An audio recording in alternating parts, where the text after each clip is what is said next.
आकाशवाणी मन की बात.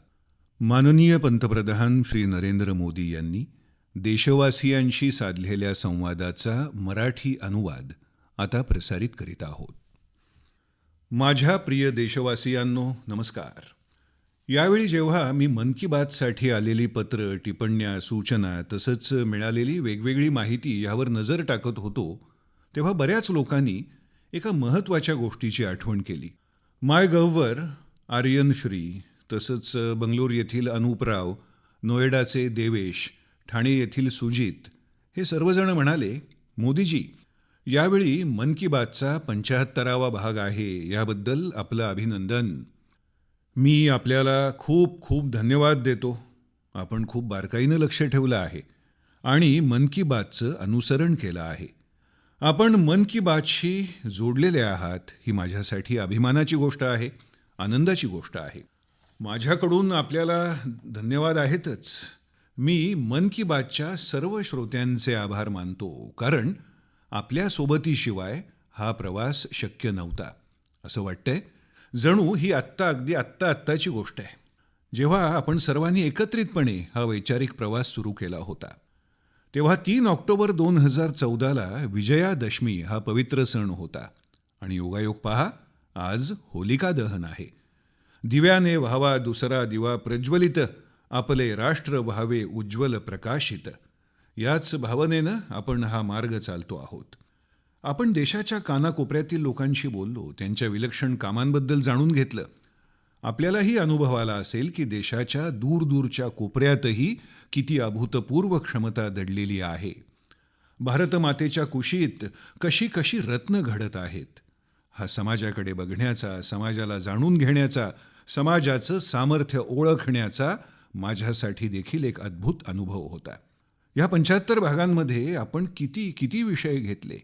कधी नदीची गोष्ट, तर कधी हिमालयाच्या शिखरांची गोष्ट, कधी बाब वाळवंटाची, तर कधी नैसर्गिक आपत्तीची, कधी मानवी सेवेच्या असंख्य कथांचा साक्षात्कार, तर कधी तंत्रज्ञानाचा आविष्कार, कधीतरी अज्ञात कोपऱ्यातील एखाद्याच्या काही नवं करून दाखवण्याच्या अनुभवाची गोष्ट.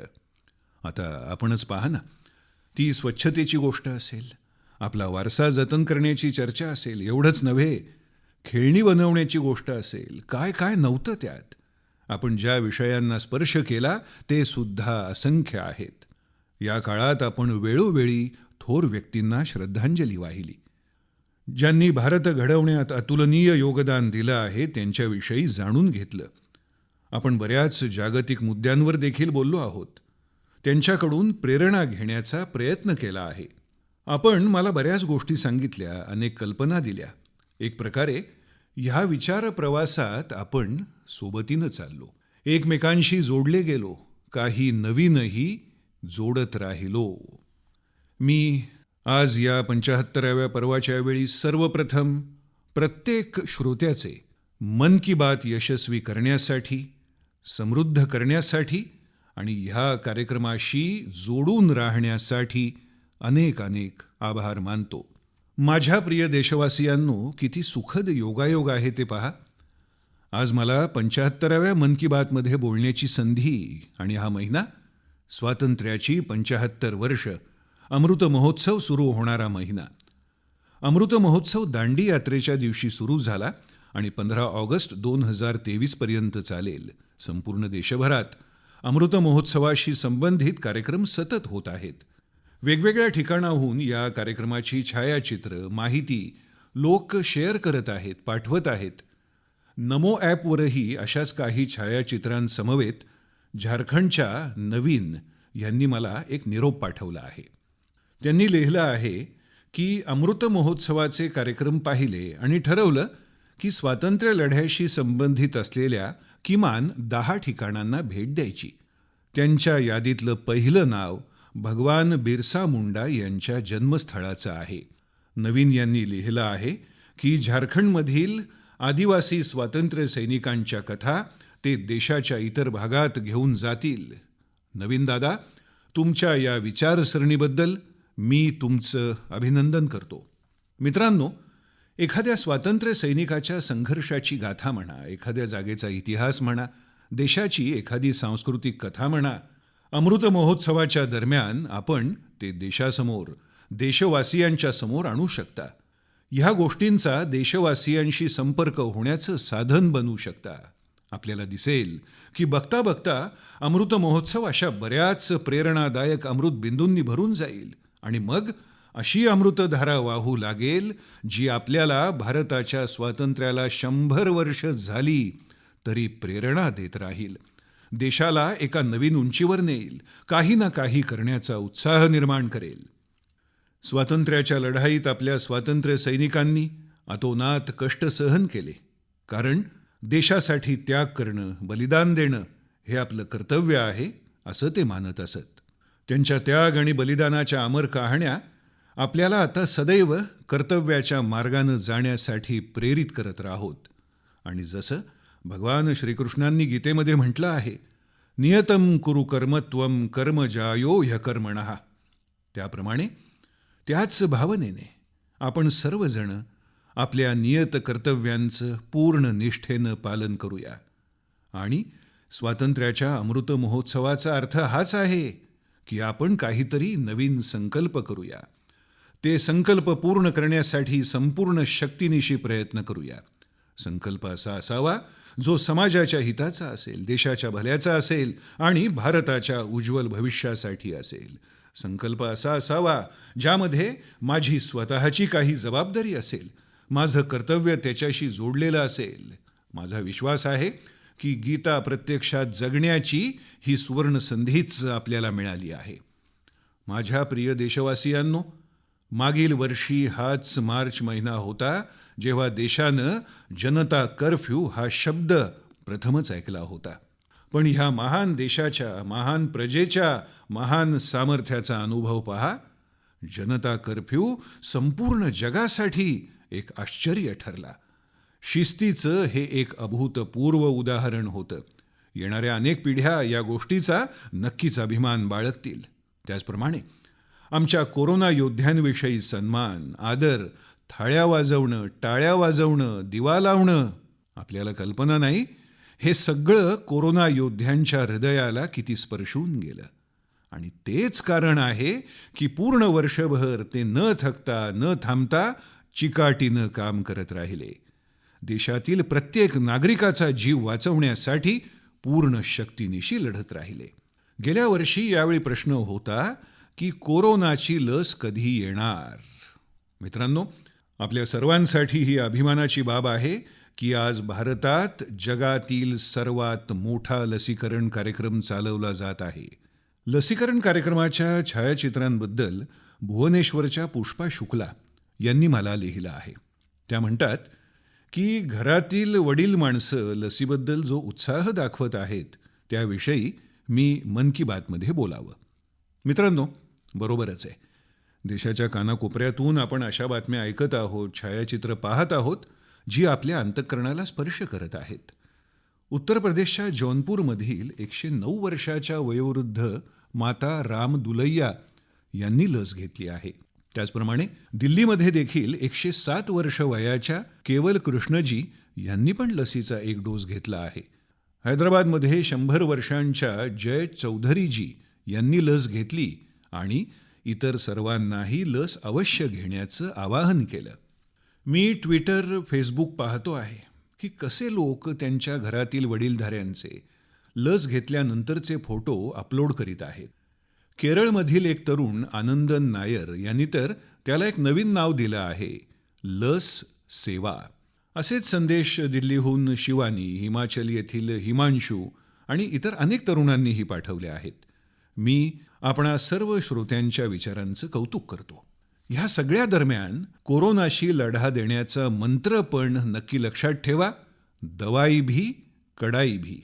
आणि आपल्याला फक्त बोलायचंच आहे असं नाही, आपल्याला ते प्रत्यक्ष आचरणात आणायचं आहे. बोलायचं आहे, सांगायचं आहे आणि लोकांनाही दवाई भी कडाई भी असं वागण्यासाठी वचनबद्ध करायचं आहे. माझ्या प्रिय देशवासियांनो, मला आज इंदूरच्या रहिवासी असलेल्या सौम्या यांना धन्यवाद द्यायचे आहेत. त्यांनी एका विषयाकडे माझं लक्ष वेधलं आणि मन की बातमध्ये याचा उल्लेख करावा असं सांगितलं. हा विषय आहे भारताच्या क्रिकेटपटू मिताली राज जी यांचा नवीन विक्रम. मितालीजी नुकत्याच आंतरराष्ट्रीय क्रिकेटमध्ये 10,000 धावा करणाऱ्या पहिल्या भारतीय महिला क्रिकेटपटू ठरल्या आहेत. त्यांचं या यशाबद्दल खूप खूप अभिनंदन. एकदिवसीय आंतरराष्ट्रीय सामन्यात 7,000 धावा काढणाऱ्या अशा त्या एकमेव आंतरराष्ट्रीय महिला खेळाडू आहेत. महिला क्रिकेट क्षेत्रात त्यांचं योगदान खूप प्रभावी आहे. 2 दशकांहूनही जास्त अशा आपल्या कारकिर्दीत मिताली राज यांनी हजारो लाखो लोकांना प्रेरणा दिली आहे. त्यांचे कठोर परिश्रम आणि यशोगाथा फक्त महिला क्रिकेटपटूंसाठीच नव्हे तर पुरुष क्रिकेटपटूंसाठीही प्रेरणा आहे. मित्रांनो, हे चित्तवेधक आहे. ह्या मार्च महिन्यात जेव्हा आपण महिला दिवस साजरा करत होतो तेव्हाच अनेक महिला खेळाडूंनी पदकं मिळवली आहेत, विक्रम प्रस्थापित केले आहेत. दिल्लीत आयोजित नेमबाजीच्या ISSF विश्वचषकात भारतानं अव्वल स्थान मिळवलं. सुवर्णपदकांच्या संख्येच्या बाबतीतही भारत जिंकला. हे भारतातील महिला आणि पुरुष नेमबाजांच्या उत्तम कामगिरीमुळेच शक्य झालं. या दरम्यान BWF स्विस ओपन सुपर 300 स्पर्धेत PV सिंधूजी यांनी रौप्य पदक जिंकलं. आज शिक्षणापासून उद्योजकतेपर्यंत, सशस्त्र सैन्यापासून विज्ञान आणि तंत्रज्ञानापर्यंत सर्वत्र देशातील मुली स्वतःची वेगळी ओळख निर्माण करत आहेत. मला विशेष आनंद ह्यामुळे आहे की मुली खेळात स्वतःसाठी एक नवीन स्थान निर्माण करत आहेत. खेळ ही एक व्यावसायिक निवड म्हणून उदयाला येत आहे. माझ्या प्रिय देशवासियांनो, काही काळापूर्वी झालेलं मेरीटाईम इंडिया समिट तुम्हाला आठवतं का? ह्या शिखर परिषदेत मी काय बोललो हे तुम्हाला आठवतं का? साहजिकच आहे, बरेच कार्यक्रम होत असतात, बऱ्याच गोष्टी घडत असतात. प्रत्येक गोष्ट कुठे आपल्याला आठवते आणि तितकं लक्ष तरी कुठे दिलं जातं? स्वाभाविक आहे. पण मला हे आवडलं की माझ्या एका विनंतीवर गुरुप्रसादजी यांनी मनपूर्वक अंमल केला. या शिखर परिषदेत मी देशातील दीपगृह संकुलांच्या आसपास पर्यटन सुविधा विकसित करण्याविषयी बोललो होतो. गुरुप्रसादजी यांनी तामिळनाडूमधील 2 दीपगृहांना, चेन्नई दीपगृह आणि महाबलीपुरम दीपगृह यांना 2019 मध्ये भेट दिली होती. त्या प्रवासाचे अनुभव त्यांनी सांगितले आहेत, जे ऐकून मन की बातच्या श्रोत्यांनाही खूप आश्चर्य वाटेल अशा मनोरंजक गोष्टी त्यांनी सांगितल्या आहेत. चेन्नई दीपगृह हे जगातील लिफ्ट असलेल्या काही मोजक्या दीपगृहांपैकी एक आहे. इतकंच नाही तर हे भारतातील एकमेव दीपगृह आहे जे शहरी भागात आहे. इथे विद्युत ऊर्जेसाठी सौर पॅनेल्स पण लावलेली आहेत. गुरुप्रसादजी यांनी दीपगृहाजवळ असलेल्या सागरी वाहतुकीचा इतिहास सांगणाऱ्या आणि वारसा जपणाऱ्या एका संग्रहालयाविषयी देखील सांगितलं आहे. या संग्रहालयात तेलावर जळणारे मोठमोठे दिवे, रॉकेलचे दिवे, पेट्रोलियमच्या गॅसबत्त्या आणि जुन्या काळी वापरले जाणारे विद्युत दिवे प्रदर्शित केले आहेत. भारतातील सर्वात जुन्या दीपगृहाबद्दल, महाबलीपुरम दीपगृहाबद्दल देखील गुरुप्रसादजी यांनी सविस्तर माहिती दिली. त्यांचं म्हणणं आहे की या दीपगृहाजवळ शेकडो वर्षांपूर्वी पल्लव राजा महेंद्र वर्मन प्रथम यांनी बांधलेलं उलकनेश्वर मंदिर आहे. मित्रांनो, मन की बातच्या दरम्यान मी पर्यटनाच्या विविध पैलूंविषयी बऱ्याच वेळा बोललो आहे, परंतु ही दीपगृह पर्यटनाच्या दृष्टीनं अद्वितीय आहेत. त्यांच्या भव्य रचनांमुळे दीपगृह नेहमीच लोकांसाठी आकर्षण केंद्र असतात. पर्यटनाला चालना देण्यासाठी भारतातील 71 दीपगृह चिन्हांकित केली गेली आहेत. या सर्व दीपगृहांमध्ये त्यांच्या क्षमतेनुसार वस्तुसंग्रहालय, अॅम्फी थिएटर, खुला रंगमंच, उपाहारगृह, मुलांसाठी बाग, पर्यावरणस्नेही पर्णकुटी आणि लँडस्केपिंग केलं जाईल. आता दीपगृहाबद्दलच चर्चा सुरू आहे तर मी एका अद्वितीय दीपगृहाबद्दल आपल्याला सांगू इच्छितो. हे दीपगृह गुजरातच्या सुरेंद्रनगर जिल्ह्यात जिंझुवाडा या ठिकाणी आहे. आपल्याला माहिती आहे का की हे दीपगृह विशेष का आहे? हे विशेष आहे कारण जिथे हे दीपगृह आहे तिथून समुद्र किनारा सध्या 100 किलोमीटरहून अधिक अंतरावर आहे. या गावात आपल्याला असे दगडही सापडतील जे सांगतील की इथे कधी काळी एक गजबजलेलं बंदर असावं. म्हणजे याचा अर्थ असा आहे की यापूर्वी किनारपट्टी जिंझूवाडापर्यंत होती. समुद्राची पातळी घटणं, वाढणं, मागे जाणं, एवढी दूर जाणं हे देखील त्याचं एक स्वरूप आहे. जपानमध्ये आलेल्या महाभयंकर सुनामीला याच महिन्यात 10 वर्ष पूर्ण होत आहेत. या सुनामीत हजारो लोकांचा मृत्यू झाला होता. अशीच एक सुनामी भारतात 2004 मध्ये आली होती. सुनामी दरम्यान आपण आपल्या दीपगृहात काम करणारे आपले 14 कर्मचारी गमावले होते. अंदमान निकोबारमध्ये आणि तमिळनाडूत दीपगृहात ते आपलं कर्तव्य बजावत होते. कठोर परिश्रम करणाऱ्या आपल्या या दीपरक्षकांना मी आदरपूर्वक श्रद्धांजली अर्पण करतो आणि दीपरक्षकांच्या कामाची भरपूर प्रशंसा करतो. प्रिय देशवासियांनो, जीवनातील प्रत्येक क्षेत्रात नाविन्य, आधुनिकता अनिवार्य असते. नाहीतर तोचतोचपणा कधीकधी आपल्यासाठी ओझं बनतो. भारताच्या कृषी जगात आधुनिकता ही काळाची गरज आहे. खूप उशीर झाला आहे. आपण खूप वेळ दवडला आहे. कृषी क्षेत्रात रोजगाराच्या नव्या संधी निर्माण करण्यासाठी, शेतकऱ्यांचं उत्पन्न वाढवण्यासाठी पारंपरिक शेतीबरोबरच नवीन पर्याय, नवनवीन संशोधनं स्वीकारणं देखील तितकंच आवश्यक आहे. श्वेतक्रांती दरम्यान देशानं याचा अनुभव घेतला आहे. आता मधमाशी पालन देखील असाच एक पर्याय बनून समोर आला आहे. मधमाशी पालन देशात मधक्रांती किंवा मधुर क्रांतीचा पाया रचत आहे. शेतकरी मोठ्या संख्येनं यात सहभागी होत आहेत, नवसंशोधन करत आहेत. उदाहरणार्थ, पश्चिम बंगालच्या दार्जिलिंगमध्ये एक गाव आहे गुरदुम.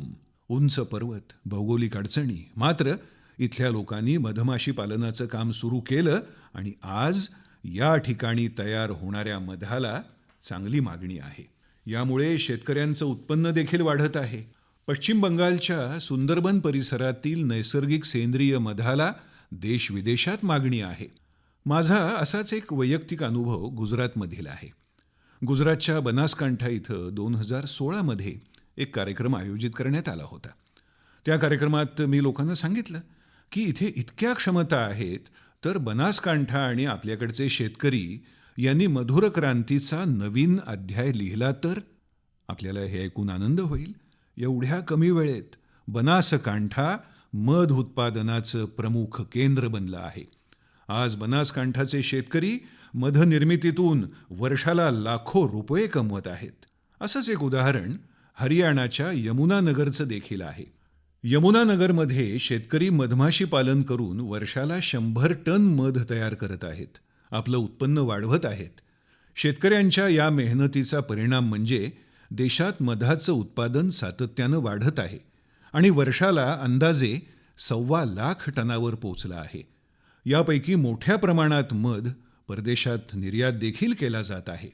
मित्रांनो, मधमाशी पालनात केवळ मधातूनच कमाई होत नाही, तर मधाच्या पोळ्यातलं मेण हे देखील उत्पन्नाचं एक खूप मोठं माध्यम आहे.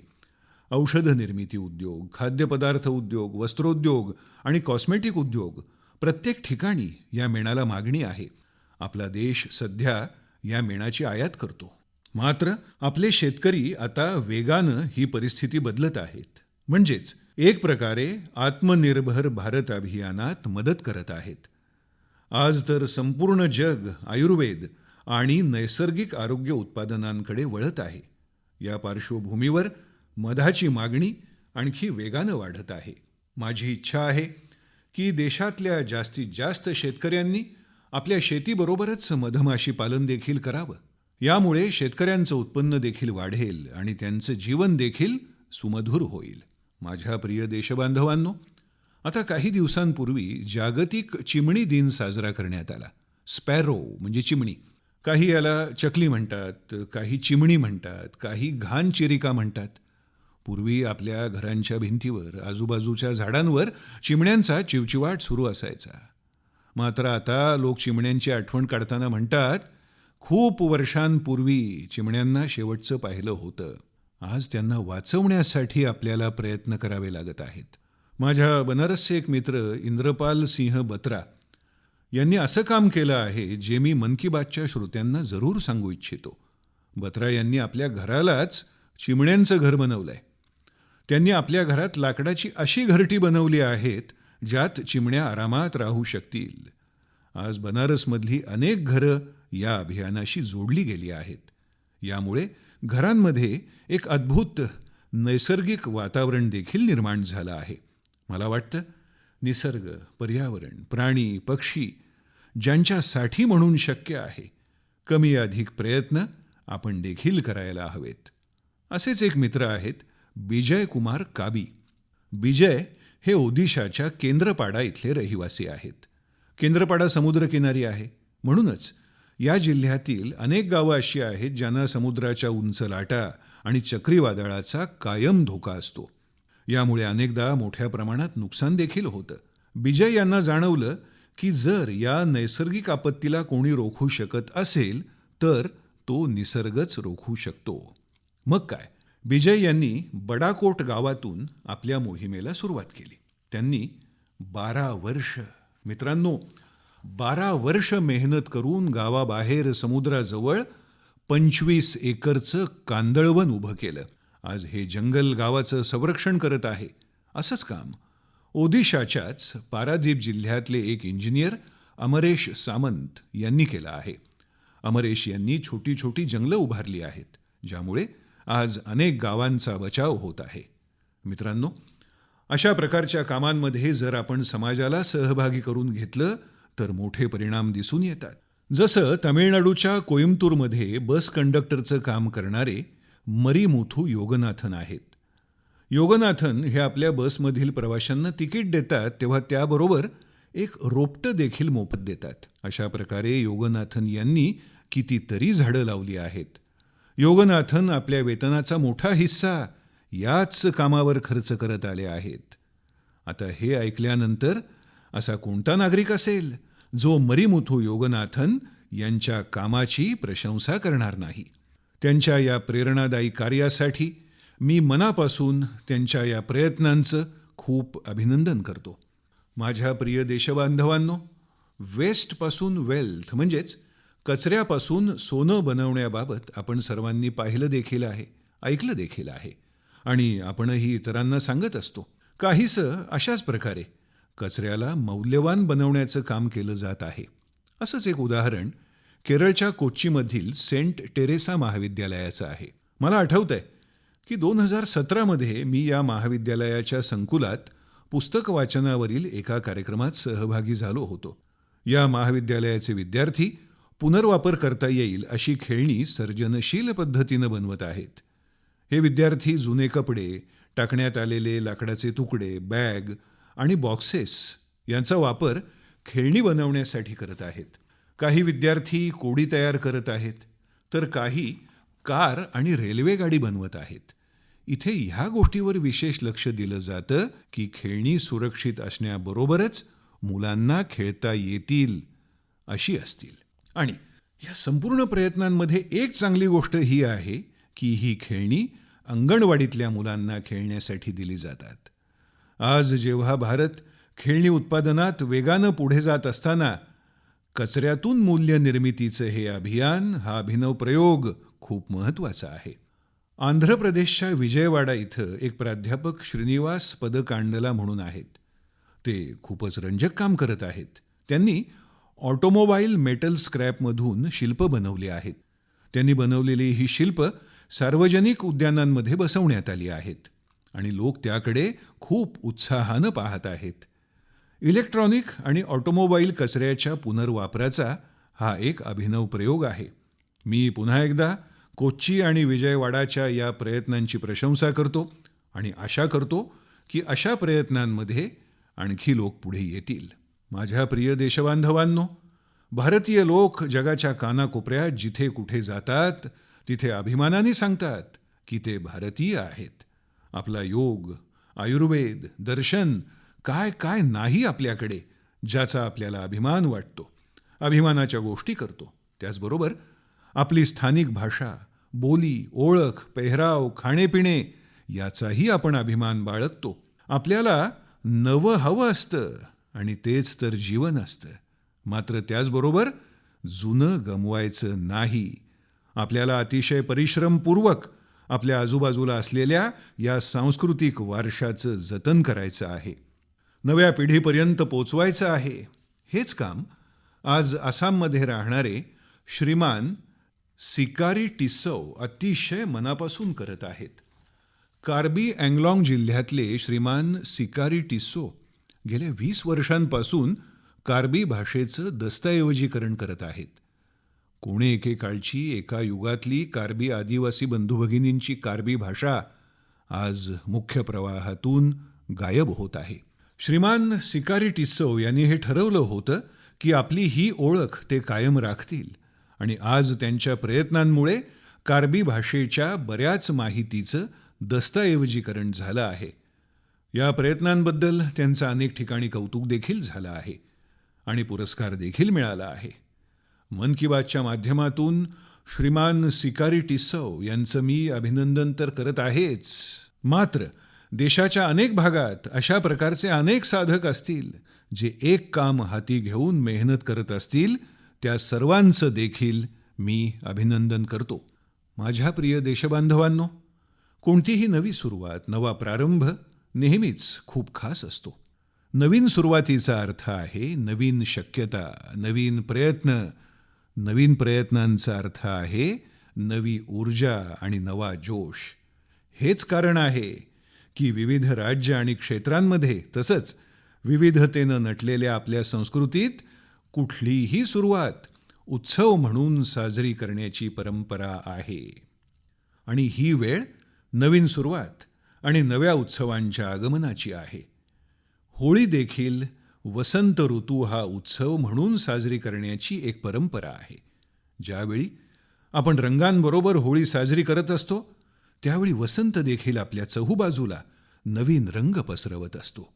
याच वेळी फुलं उमलायला लागतात आणि निसर्ग जिवंत होतो.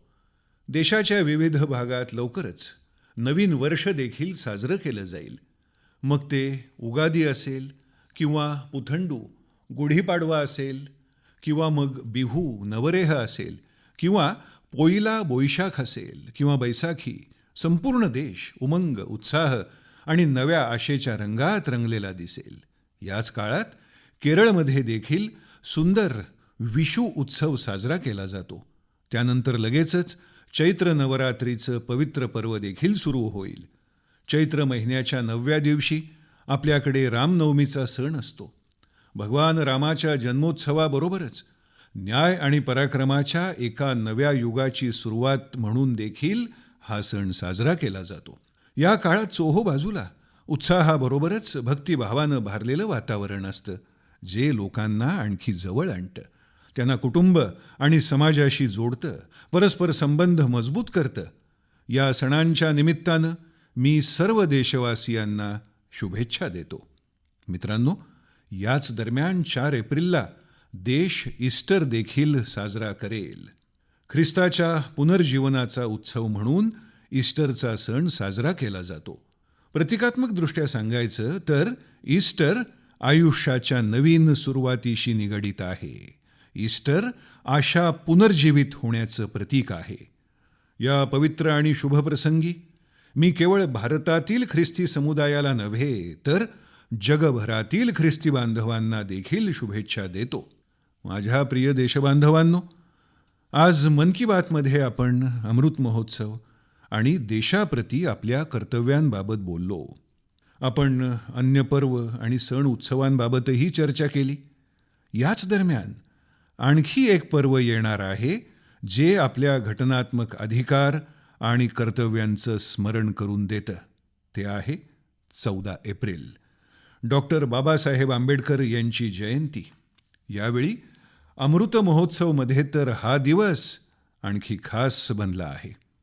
मला विश्वास आहे बाबासाहेबांची ही जयंती आपण नक्कीच संस्मरणीय बनवू. आपल्या कर्तव्यांचा संकल्प करून त्यांना श्रद्धांजली अर्पण करू. याच विश्वासासह आपणा सर्वांना सणांच्या पुन्हा एकदा शुभेच्छा. आपण सर्व आनंदी राहा, निरोगी राहा आणि सण उत्साहाने साजरे करा. याच कामनेसह पुन्हा एकदा आठवण करून देतो, दवाई भी कडाई भी. खूप खूप धन्यवाद. मन की बात. माननीय पंतप्रधान श्री नरेंद्र मोदी यांनी देशवासियांशी साधलेल्या संवादाचा मराठी अनुवाद आपण ऐकला. हा मराठी अनुवाद आकाशवाणीच्या मुंबई केंद्रावरून प्रसारित करण्यात आला.